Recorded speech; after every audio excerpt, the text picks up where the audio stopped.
Welcome back, guys, to the JPS Education Portal Roundtable, and we are joined this month with Martin Ruffalo and Brandon Kempter. Welcome, boys. Thank you for having us.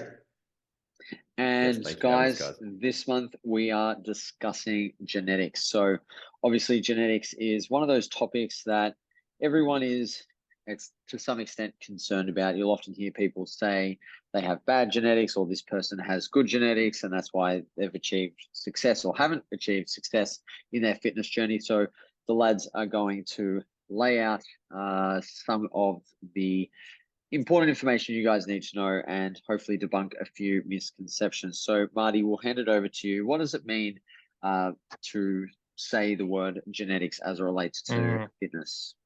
Yeah, so like you mentioned earlier, I think offline, genetics is a broad and very complex area of study. Basically, when we say the word genetics, what we're referring to is the genetic code that we are all born with that is individual, right? We all have a different genetic code. A lot of the genetic code is actually similar, but like the small difference is actually makes a big difference in reality across all individuals. And that genetic code influences how we respond to training and influences many other things as well. There is another area of study called epigenetics, which refers to how that genetic code is actually regulated. So genetics, talking about the code itself, epigenetics, how that code is regulated, and that can actually change over time as well. And what we need to understand is that our genetic code interacts with the environment too. And obviously our environment changes as our life goes on, which can then alter the training response. Obviously that's the context of today's discussion and all the other responses that you might experience just day to day from the day-to-day stimuli that you come across.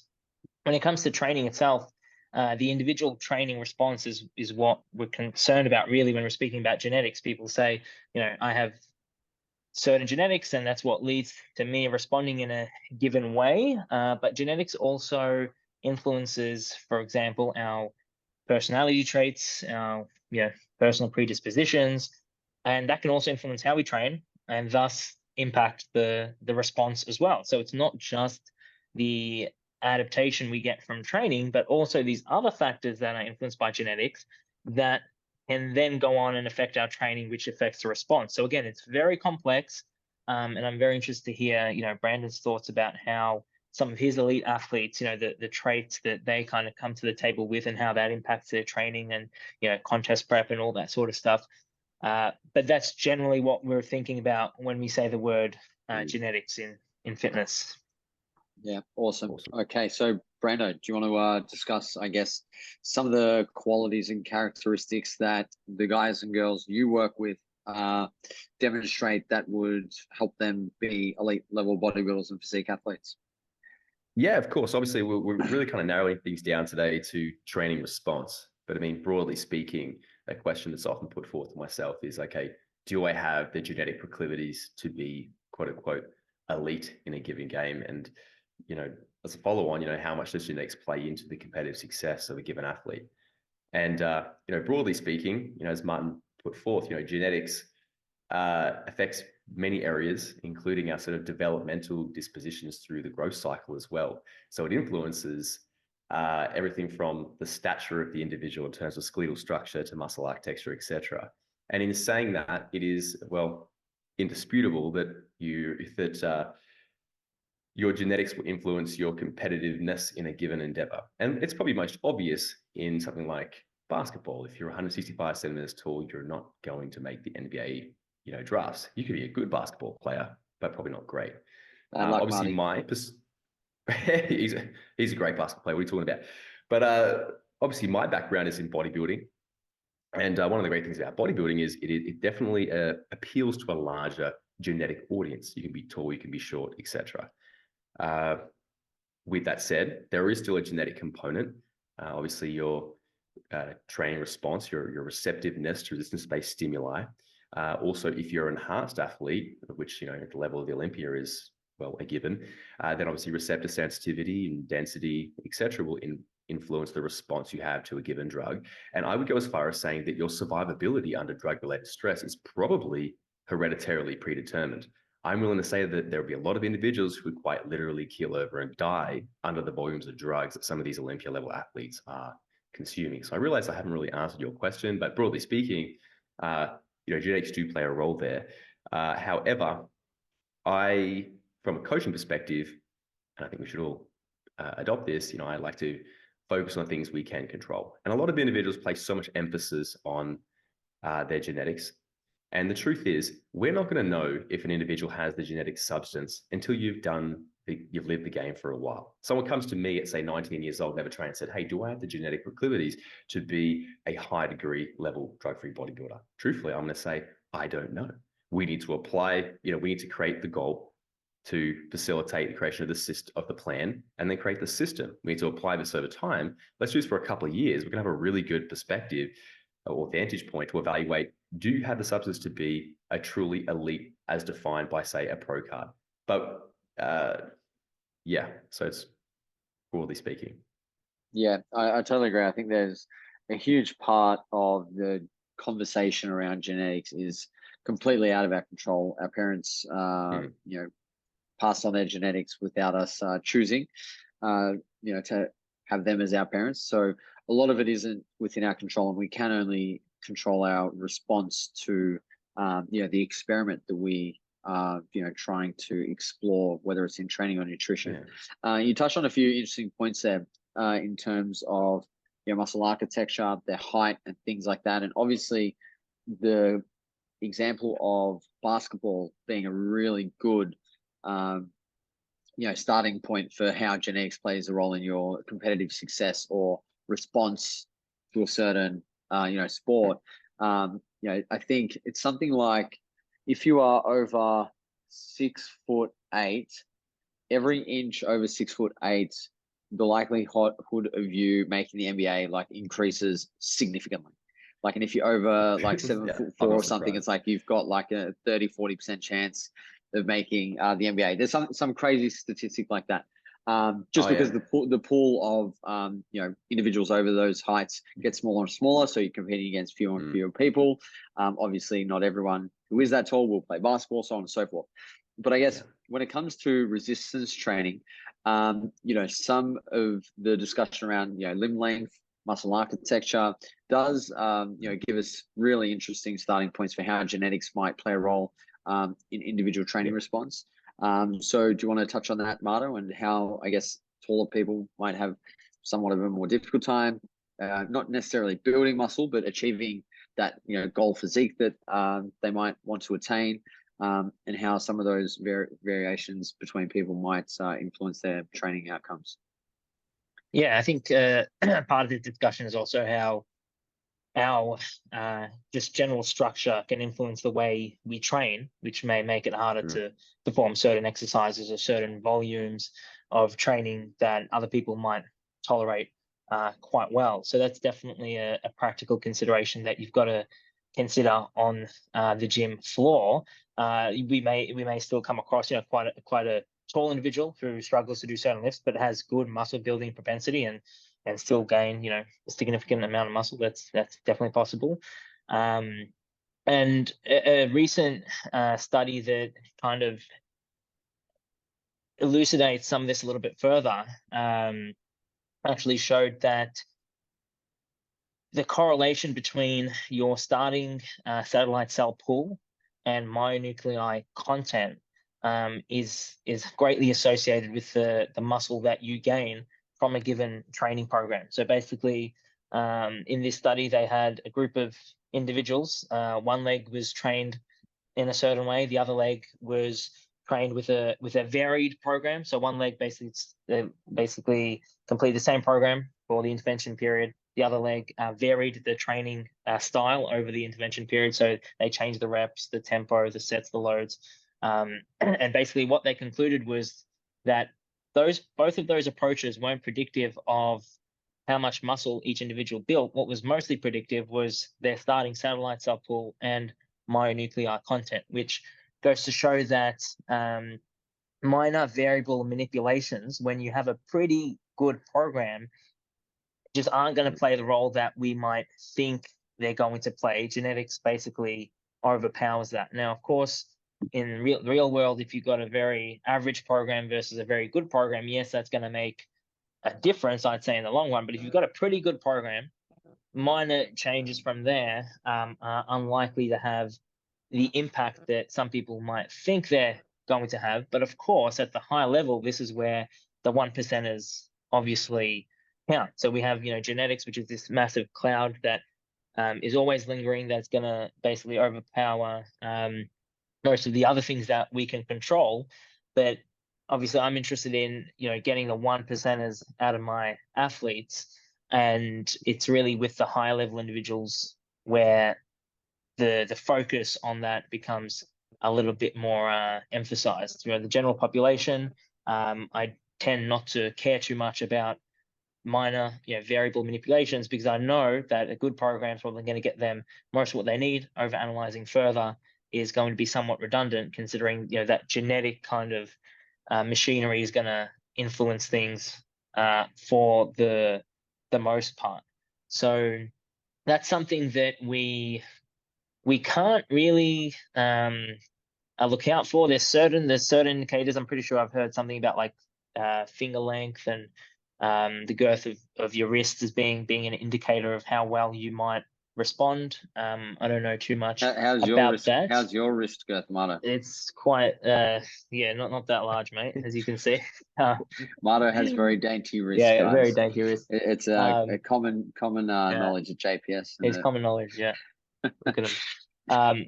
So it's more so something that you will just assess as you go on, right?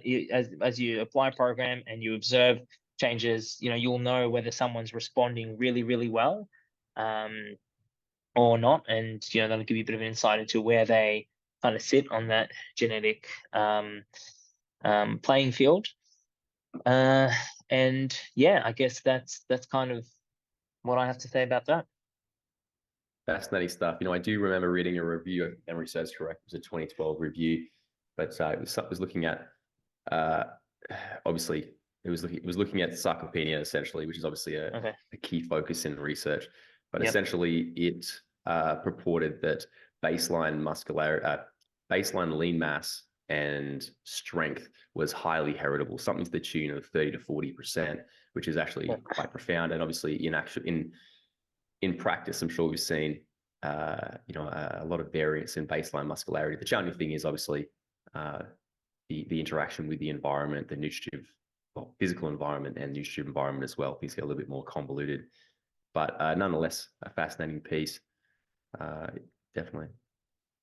Yeah, and I think it's always important to remember that genetics falls under the umbrella of one of the training principles, individual differences, right? So it's just one factor that makes us differ. There are many other factors that obviously are intertwined with genetics that contribute to our overall individual differences.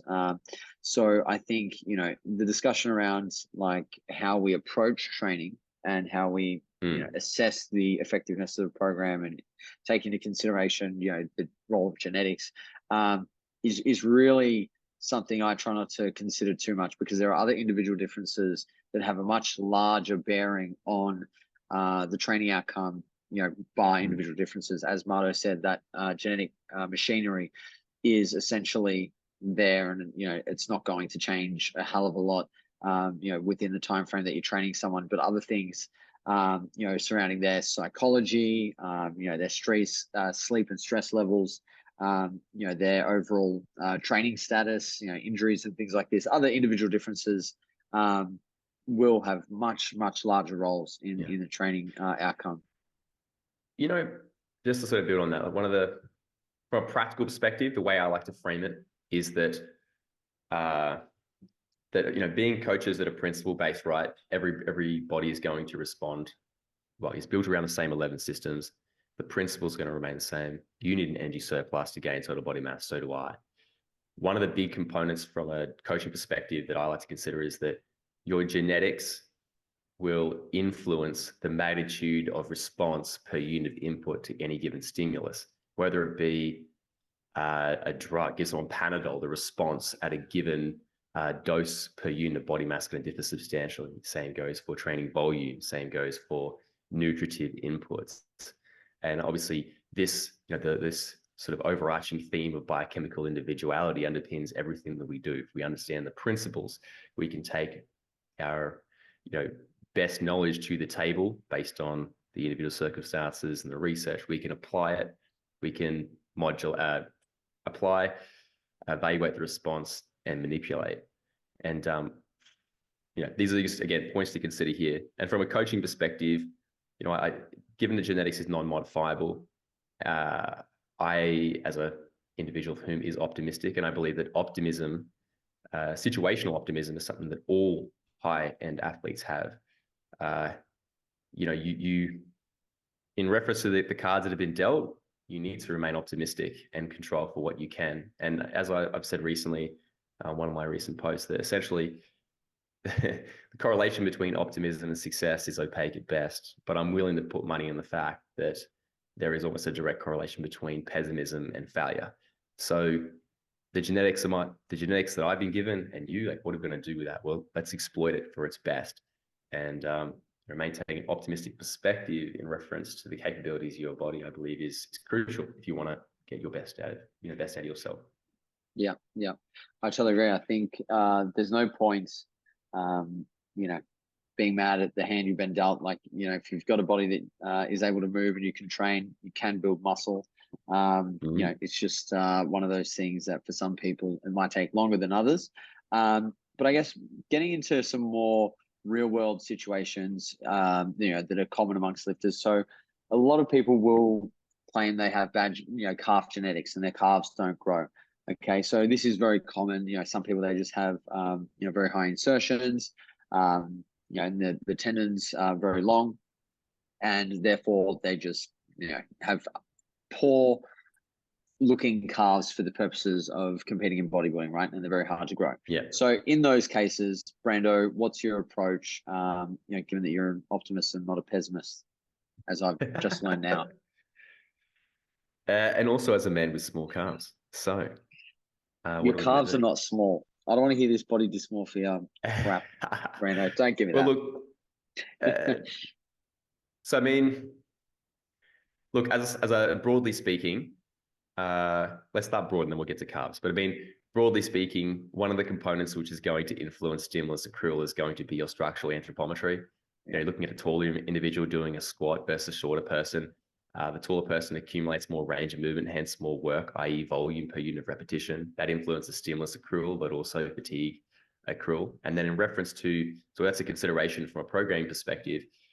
In reference directly to the calves, yes, there is definitely interpersonal variability in muscle architecture there. Generally speaking, those of whom have a higher musculotendon juncture tend to have a harder time building the calf. Those with a really low musculotendon juncture have those beautiful diamond calves. And obviously we can hypothesize that perhaps the fiber composition, your hereditary disposition in terms of the fiber composition may influence this.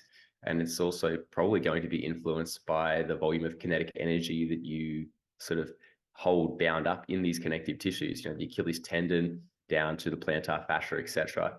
If we're not doing our best to attenuate that bound up energy, then the contractile elements in the calf don't have to do as much work. And that is my rationale for recommending incorporating a pause in the stretch position to the tune of around 3 seconds, which usually works out around 2 seconds, to mitigate the mitotic stretch reflex and the bound up kinetic energy in those connective tissues, so the contractile elements are primarily contributing to the concentric phase of the lift. And I think it's probably more pertinent than ever for those of whom have this really long, a high musculotendon juncture. What do you reckon, Marty? Yeah, I think a lot of people also just need to train calves more and probably train them at the start of their leg day. Yeah, I think in the case of when muscles aren't growing, a lot of people who think like that, and from my experience, who have kind of presented with that type of thought process, a lot of them, I feel, don't really follow a program long enough to know whether it's working or not. They're the type of people who overanalyze and are susceptible to changing things up prematurely because they have average genetics and they need to find out what works really well for them, right? A lot of people who think they have average genetics will be prone to trying to find the most optimal way of training, and that often leads to chopping and changing. I think following a program for long enough is important to diagnose whether it's working or not. And oftentimes people aren't doing that, right? They're trying to find what is quote unquote optimal, but that target changes over time. What's optimal now might not be optimal in a few months' time. And I think that's really important as well when thinking about muscles that aren't growing. Well, the first thing is that you're training them appropriately enough. In the case of the calves, most people are doing calves at the end of the session, probably 6 sets a week, 3 sets on Monday, 3 sets on Thursday. That's not how you train other muscle groups. So they're probably not going to respond the same. And are you following a program long enough to actually diagnose whether it's working or not? Especially in the case of muscle growth, this, Brandon, takes time. It takes like so long to actually see changes. You've got to be patient and stick things out in the long run.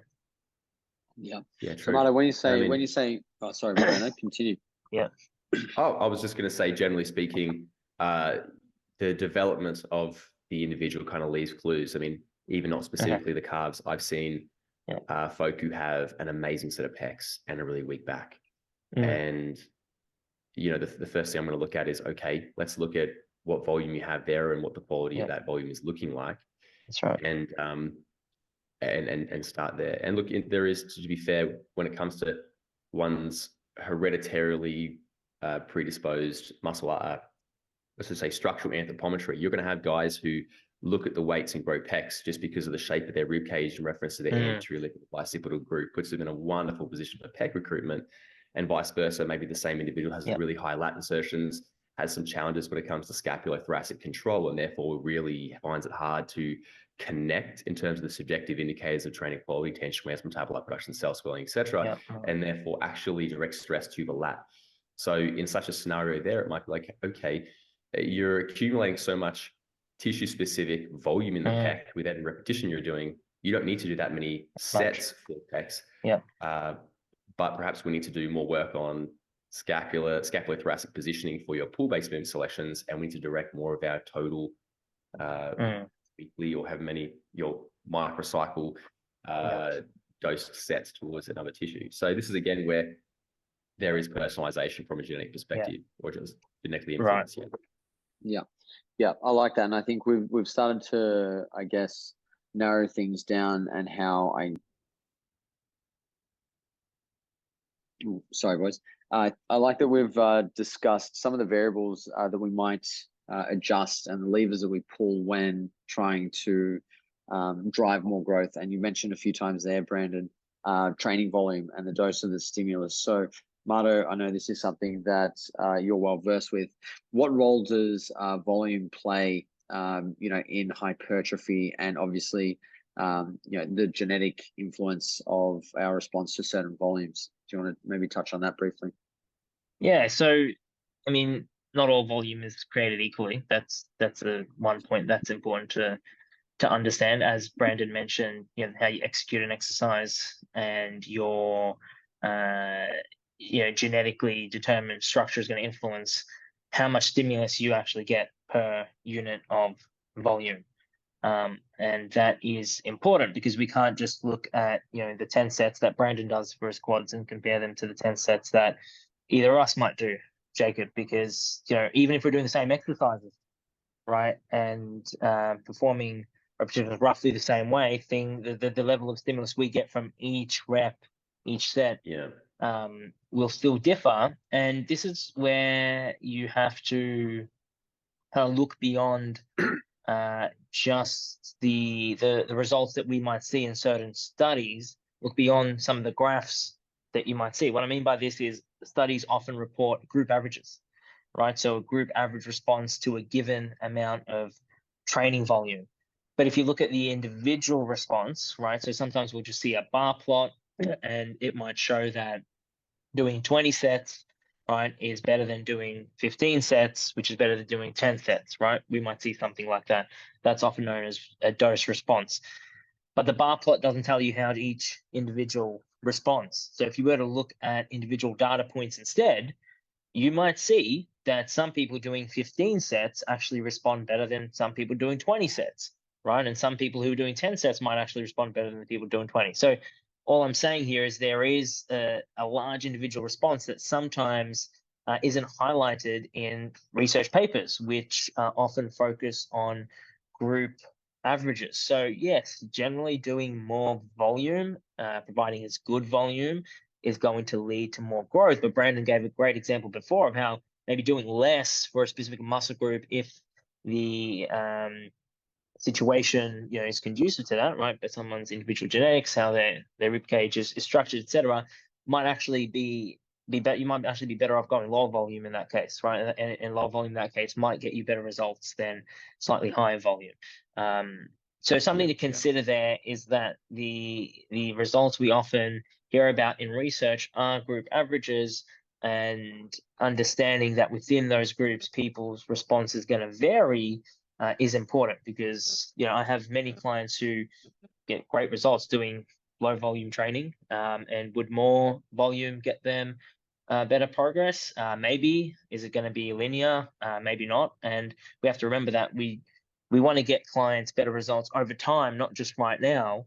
And if you're doing all the volume in the world right now, then what lever are you going to pull down the track if someone starts to plateau? So something to keep in mind there when it comes to volume. Yeah, I think that I mean, the point that you really brought to the table there and throughout today is that there is a lot of interpersonal variability. And I think from a coaching perspective, working one-on-one with individuals, you should be thinking critically beyond generalized guidelines. Guidelines don't refer to rigidity. They are there to give you a ballpark. And I have personally observed significant heterogeneity in reference to volume requirements. And our industry tends to gravitate in extremes. And if you've been in the industry for beyond a decade, you'll see many cycles on the nutritional side of things, from high carb to low carb and back again. Same when it comes to training. We had our volume-based research, a decade ago, and everyone was pushing volume really high. And more recently, more intensity focused. And if you're a scientist, you're going to understand that both are important, and you will sit in the middle here. But low volume training right now is all the craze. And there is individuals who respond really favorable to low volume, high intensity training.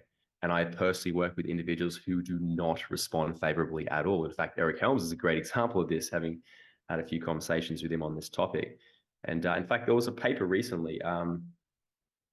There's something along the lines of do low responders require more volume? But that was in older individuals. And that was actually a fascinating paper. Essentially, it from a synoptical perspective, indicated that those high responders don't need much volume to grow, but can't manage much volume either, because they accumulate a significant amount of fatigue per unit of repetition or volume. And the quote unquote non-responders needed more volume to precipitate productive changes and could manage more volume. And it just goes to show again the significant heterogeneity within the populace.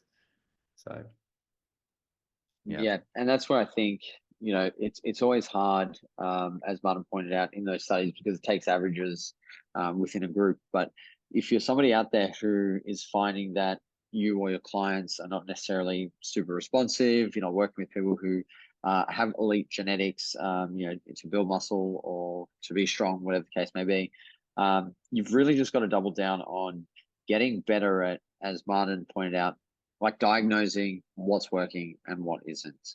And understanding, more importantly, how the variables within the training program are going to influence the training outcome, and knowing when and how to manipulate those variables. So I think that's really what people need to be focusing on, more than genetics. We see a lot in nutrition, the genetics discussion, not so much in the training, more so when people just can't grow muscle, they'll just, not genetics, but I see, especially in the nutrition realm, people, trying to optimize diets based on, genetic variability and things like this. We have blood type diet and all that kind of crap. Fortunately, that stuff hasn't, come over into the training world. We don't have blood type workout programs yet. Hoping that there's something that doesn't come around anytime soon. Well, there you can get like, I There mean, surely you can isn't. get blood tests done that tell you about your genes, and then basically you design a training program based on that. So I guess it's close enough. Not technically blood type. Where and who does this? Oh, there's heaps of companies that basically take bloods now, analyze a bunch of markers, and then program based off that. Yeah. Interesting. I didn't know that. Did you know that, Brando? Not specifically from a programming perspective. Yeah. Wow. But I mean, I'm not sure how surprised. detailed the programming is, but like there is like basically a program is informed by the results. Yeah. I'm not sure exactly how it would be informed. But the thing is, I mean, I think things would get pretty convoluted in terms of evaluating your genetics and then trying to forecast the epigenetic response from that. Over time, but I mean, I'm not surprised. There is always a company out there of whom is willing to take cash off the less informed. And I mean, maybe in 3 decades' time, we're going to be in a position where we have technology that is good enough. But right now, not that I am a geneticist, should preface that, but I do not believe we're in a position where where we're that informed. Not at this stage. Yeah, and I think overall, probably not a bad place to start to wrap up this discussion. When you overemphasize genetics when it comes to training yourself or even your clients, whatever it is, you start to prioritize things that, as Brandon mentioned at the very start, are outside of your control. And you don't spend enough time and energy investing in learning about and understanding the things that are actually within your control that will have a much larger influence over your training outcome, at least in the way that you can affect change, right? So, understanding that if you do too much volume, 60 sets a week, well, that's not a good idea. You're going to get hurt. There's a lot of fatigue. Understanding, fitness fatigue dynamics and the role of intensity, proximity to failure, all these kind of things, way more important than trying to go back and understand how your genetics influences your training response. It's like, it's already there. You just got to, figure out the rest and then run that experiment for as long as you can and try to figure it out. Absolutely. Mano, anything you want to add? Not so much. I have a question for Brandon. So when you have clients who want to do really well in bodybuilding, but you know that they're not really built for it compared to maybe other clients that you've had, what does that conversation look like? What type of conversation are you having with them when they really want to win, but that they're just not built for it? Like, have you been in that situation, and what does that conversation look like? Oh, look, I have been I'm sure I've been over the years, in a similar situation. I mean, look, the way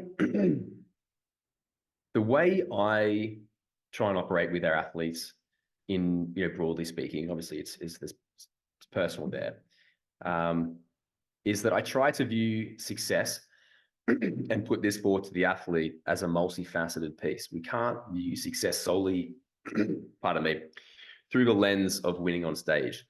Such a one-dimensional perspective. It tends to go really well while they're winning. At the first hint of adversity, these are the individuals who will essentially part ways with the sport. And even if they are winning through the entirety of their career, they're going to cut their career short because they burn out. You have to have the central components as well. And I believe winning is important. It should be important, but it just can't be the only form of success. So I always try and bring it back to personal progression and, doubling down on that. And the motto that we sort of have is that, we let the physique speak. And no matter where we go, if the athlete's standing on stage, if they're standing on stage with a physique that is much progressed and a physique that has people scratching their head, how did we even do that? Whether that is, a first place physique or a second place physique. I mean, that's the primary piece there. So broadly speaking, we want to be process focused and keep the motivation central, and then dip our toes into the external components there when it is conducive to positively contributing to the mentality of the athlete. Yeah, Fair enough. Yeah, very Okay, similar to conversations that I've had in the past. It's just sometimes easier said than done to get that message across when some people are so focused on that one thing. But yeah, that's definitely in line with my thoughts. it is tough because from a coaching perspective, we don't want to diminish the morale of the athlete by any stretch. And I personally, being a hopeless optimist, I believe that this is a hard, I suppose, midway. We want to be real, but on the other hand, we want to be very optimistic in that. I believe Lady Gaga said something along the lines of, she operates best when she operates from a position of delusion. And that's where I like to exist in. I want my goals to be unbound. And I want the goals of the athlete to be unbound. But there is a fine line between aiming really big and being completely unrealistic. And that is definitely a tough piece to find. And sort of create a level of equilibrium around. It's not easy. I have an interesting comment on that. I think delusions of grandeur, like these big grandiose goals that are beyond optimism, right? Like you've got to scale. You've got to scale, course, right? You've got somebody who's suicidal and completely doesn't want to exist, right? Then you've got pessimism. Then you've got somebody who's rational. Then you've got optimism. Then you've got delusion, right? It's something like that, right? If we put on a spectrum, between rational and optimistic, I think is the best place for most people to operate. And in some cases, pessimism can be a really effective emotion in some cases, because it can drive you to or help you see things that you might not otherwise see. Because if you're always optimistic, you can often overlook things, and you just ignore sometimes problems because you don't want to see the problems because you're just so focused on everything being nothing's wrong. So I think there's a time and place for that sort of mindset to shift between those three things. But overall, yes, on average, I think definitely you want to be optimistic. And when it comes to delusion, I think how optimistic and delusional you can be really comes down to these two things. And I'm only sort of just realizing this now: your genetics and like your proclivity to have the makeup to get to where you want. Like it's like I can want to be a fucking NBA player as much as I want and be convinced in myself that I'm going to get there, but it's just not going to fucking happen, right? But then you've also got to couple that with hard work, right? It's like how willing is this person to do everything required to get there? Because that's going to maximize the chances, even if the genetic makeup, and everything else isn't there. And then a lot of fucking luck on the way. So there's probably three things, right?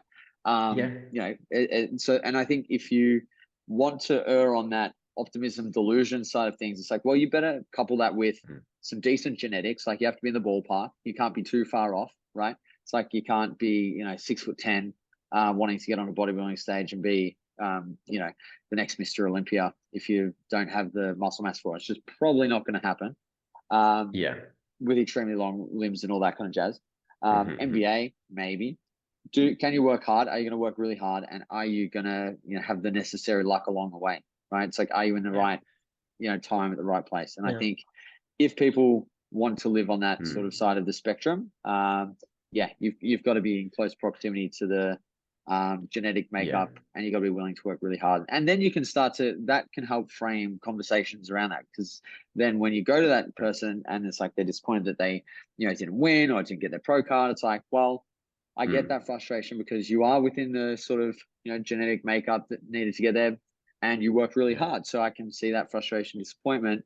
You were just a little bit unlucky this time because this person was just a little bit better. Maybe if we just have a crack another time, you'll be a little bit more lucky because you won't come up against that same person. But then you can help explain to other people that, well, despite your hard work, like this just isn't, your sport. Not to make this conversation too long, but I mean, I suppose I should say that operating from a position of optimism, or as I said, like strategic delusion. I suppose delusion is in fact subjective in nature. So I'll give you a bit of a midway, I suppose. So in my scenario, when I was 19 years old, I would say I would have been delusional if I said, hey, I want to go to stay on the Olympia stage natural in my lifetime. That's delusion. The optimism in me said, I want to, within the next 8 years, before I turn 28, I would love to achieve a pro card. Mind you, this is a time where achieving a pro card meant something. They weren't handed out like candy. Like, different story today. And I would look at that and say that is optimism that is in the realms of achievable. Okay, I'm 19, 8 years. I'm willing to dedicate every inch of my entire being for as much as I can within the constraints of surviving in other areas of life and taking care of my academic pursuits, etc. So I'd say that's kind of that midway there, if you will. Yeah. Realistic optimism, I think we can Thank call you it. very much. So succinctly put, Dr. Yeah, I like Martin. it. Yes. So guys, well, despite your genetics, realistic optimism is the way. Think critically about the decisions you make around training and always strive to improve no matter your starting point. I think that's the takeaway from today. Brando, Martin, thank you very much for joining us. And guys, we'll speak to you next time. Thanks so much. Thanks, guys. See ya. Bye.